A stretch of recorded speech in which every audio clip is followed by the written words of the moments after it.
Solomonove poslovice: mudar sin veseli oca, a bezuman sin žalosti majku.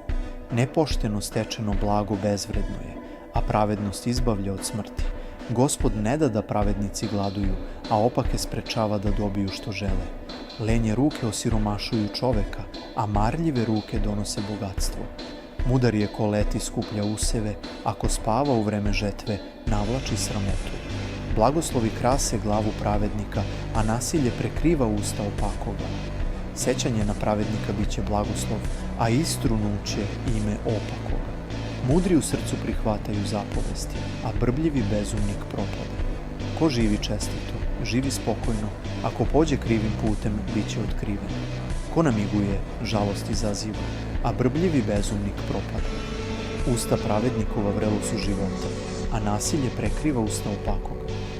Mržnja seje razdor, a ljubav pokriva svarđava dela. Mudrost je na usnama umnih, a batina je za leđa onoga ko nema pameti.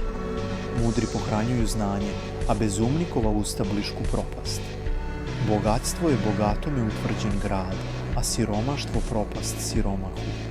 Život je plata pravednikova, a dobit opakoga kazna je za greh. Ko mari za stegu, na putu je u život, ako se ne osvrće na prekor, kreće stran puticom. Ko skriva mržnju, lažljiv je, a ko širi klevete, bezuman je.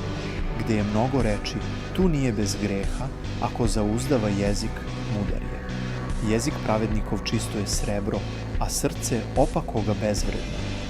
Usne pravednikove hrane mnoge, a bezumni ginu jer nemaju pameti. Gospodnji blagoslov donosi bogatstvo koje nikakva nevolja ne prati. Bezumnik nalazi nasladu čineći zlo, a uman čovek u mudrosti. Opakoga će stići ono od čega strepi, a pravednik će dobiti sve što želi. Kad oluja protutnji, opaki nestane, a pravednik ostaje doveka. Što je sirće zubima, a dim očima, to je lenjivac onima koji ga šalju da nešto uradi.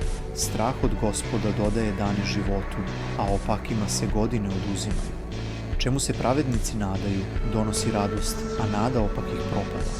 Put Gospodnje utočište je pravednicima, a propast onima koji čine zlo. Pravednici neće biti iskorenjeni doveka, a opakih neće ostati na zemlji. Pravednikova usta govore mudrost, a izopačen jezik biće odsečen. Pravednikove usne znaju šta je milo, a usta opakoga samo šta je izopačeno.